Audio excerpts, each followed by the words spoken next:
Hello everyone, welcome to the course on antenna and wave propagation. Okay, today I'm going to discuss the calculation of for MUF. Okay, in my previous session I had discussed the maximum visible frequency. I've given you the idea of maximum visible frequency, that it is the maximum frequency or the limiting frequency which can be reflected back to the earth from the ionosphere, okay, for any angle of incidence rather than vertical. Okay, and I have also explained the quantitative expression for the MUF, which was fc upon cos I, which is known as sec I into fc or secant law. Fine.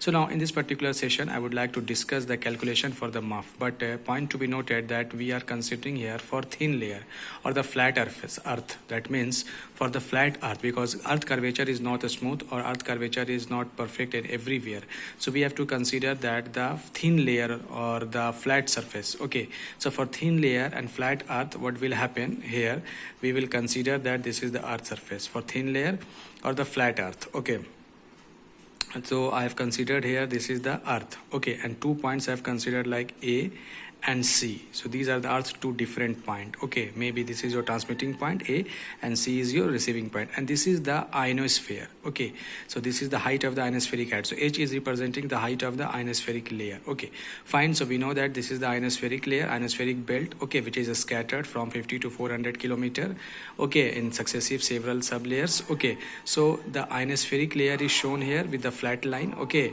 and flat surface of the earth is also shown here, and two different points A and C are also shown on the earth surface respectively, and H is actually the height from the earth surface to the ionospheric height. Now what is happening here, this is actually for the flat earth surface, this will behave like a plane mirror. Okay, plane mirror means, you know, the plane mirror, the concept of angle of incidence and angle of reflection are actually equal. So this is the angle of incidence with which the wave is incidenting on the ionosphere. Okay, so this is the angle of incidence with which plane electromagnetic wave is transmitting and it is incidenting on the ionosphere. And this is the angle of R, means angle of reflection in the toward the earthward direction, with which the wave is coming back to the different points. So for the thin surface or the flat surface or the wave, this will behave like a plane mirror, and the plane mirror concept is angle of incidence is equal to angle of reflection, and you know very well that the angle of I is equal to angle of R. Okay, fine. So this is our different point, and that means here I have written angle of I is equal to angle of incidence, angle of R is equal to angle of reflection, OB is equal to, suppose this is the O point. Okay, so this is the center point of the earth's surface, so O, and this is your B. A and C are the two different points, and this is the point is actually B. So OB is equal to H. So this is your H. So OB is equal to H, and OB is equal to H is equal to height of the ionosphere from the earth surface, height of the ionosphere from the earth surface. Okay, what about D? I'm just considering A to C distance to be D. So D is equal to distance between transmitted wave and the received wave at the surface of the earth. So A and C are the two different points on the earth surface, and D is actually AC distance. That means in the distance between transmitting and the receiving point on the earth surface is representing with D. Okay, fine. So for calculation of MUF at the surface of the earth, we make two assumptions. So we have to make two assumptions here for the calculation of the MUF. What are those two assumptions? The first assumption is the earth surface is assumed to be flat for the shorter distance. Since we are considering the two different points and these 2 points are not very far, so that is why for shorter distance you can consider the distance of the earth to be flat, because earth curvature is, you know, not flat, it's a very imperfect for the longer distance. So for a shorter distance you can consider there's these two points are very close to each other for flat surface. Okay, so the earth surface is assumed to be flat for shorter distance. And second assumption which we would like to assume is that the ionosphere layer is assumed to be thin, so that this particular layer acts as a mirror and wave can be reflected. Okay, so the second point is very important. The ionosphere, we are considering here very thin layer of the ionosphere. We are not considering that ionic concentration is very high inside the ionospheric layer. Rather, we are considering that the ionosphere is very thin belt of the ionosphere. Okay, the ionic concentration is not very much, you know, present. So then in this case it will act as a plane mirror. So with which angle of incidence it will be reflected, with which angle of incidence it will be incident on the ionosphere, it will be reflected with the same angle. Okay, so it will act as a plane mirror. So that means ionosphere will act as a plane mirror. Okay, now just do some sort of geometry here. I mean, now just from triangle AB square. So we have got here, so draw this is your angle normal. This is normal, so we know that angle of incidence, angle of reflection, and normal to the surface are coplanar. So that means if you consider this angle to be 90 degree, so these angle of phi, angle of r equal, and this is actually common in this triangle and this triangle, that is AOB, and angle BOC. This side is common. Okay, OB, which is having a height h, distance h, and d by 2 is the distance from here to here. It's a midpoint of the AC, so O equal to d by 2 and O is equal to d by 2. So side, angle, side, these two triangles are actually congruent. So that means you can, these two are the right angle triangle.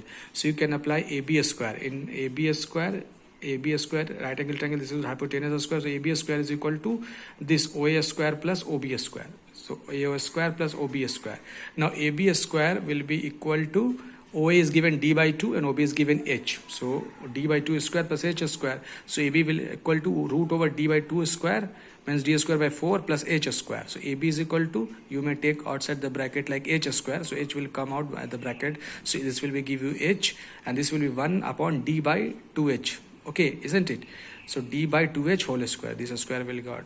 Okay, d by 2h whole square. So finally, if you apply in this triangle cos I, suppose you apply cos I, so cos I is equal to base by hypotenuse, means OB upon AB. So OB upon AB. So cos I, OB upon AB.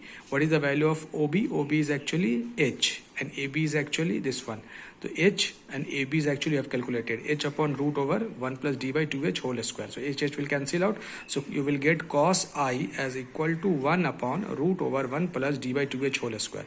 The squaring both sides, you will get cos of square I is equal to 1 by 1 plus d by 2h whole square. And we know that for ionosphere, the refractive index is given by mu is equal to sin I by sin r, which is also equal to root over 1 minus 81 n by f square. So for maximum visible frequency, n will be n max and f will be f muff. So just put n max and f muff, and angle of r equal to 90 degrees. So these are the approximation. In my last session I have already discussed. So you will get mu is equal to sin I by sin 90, which is equal to root over 1 minus 81 n max upon f muff square. Okay, so this will give you sin I, sin 90 will give you 1. So that means this is only sin square I, squaring both side. This will give you 1 minus 81 n max upon f square. So 1 minus 81 n max f muff square. So sin square I is equal to 1 minus and 81 n max is equal to the value of fc. Critical frequency is equal to 9 root n max. After squaring, you will get fc square. So fc square upon f muff square. So if c square upon f muff square, transpose this from right to left side, and this will sin square I will come to this side. So that means fc square upon f muff square is equal to cos square I. So fc square upon f muff square is equal to cos square I. Now you have got the value of cos I. This one, h upon, sorry, this one. Yeah, finally cos square I you have got how much? 1 upon 1 plus d by 2h whole square. So just this, put this value 1 upon 1 plus d by 2h whole square.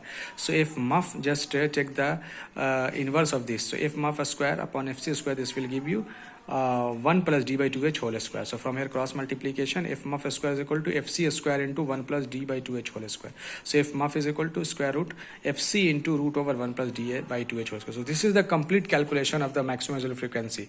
Means f muff, maximum visible frequency, is equal to fc into root over 1 plus d by 2h whole square. This equation is extremely important. Whenever you will solve any kind of numerical, then you will have to take the help of this maximum visible frequency calculation. Here we have taken the two assumptions. First assumption is like we are considering the earth surface to be flat for the very close point, and second is that ionosphere is actually considered as to be the thin, because it will act as a plane mirror. So angle of incidence will equal to angle of reflection. So in this way, in this triangle, we have used right angle triangle. We have calculated cos I and then cos square I, and we know that f muff and fc square from the second law. You can directly use the second law. In my last class I have discussed sec I is equal to f muff by fc. So cos I will be fc by f muff. So in this way you have just put the value of cos square I, which is 1 plus d by 2h square. So finally you have got maximum visible frequency is equal to fc into root over 1 plus d by 2h square, where d is the distance in between transmitting point and the receiving point, and h is the height of the ionosphere. This is very important, height of the ionosphere from the earth surface to the ionospheric layer. So you have three unknown parameters. C, critical frequency, second is the D, distance between transmitter and receiver, and H is the height of the ionospheric layer from the earth surface. So if these three parameters is known to you, then you can find the maximum visible frequency. Or in this four parameter, three parameter will be given, and you are asked to the fourth unknown parameter, so you will calculate. So in this way I have shown you the entire calculation of the maximum visible frequency. Now in my next session I will discuss numerical based on the application of the MUF. Thank you.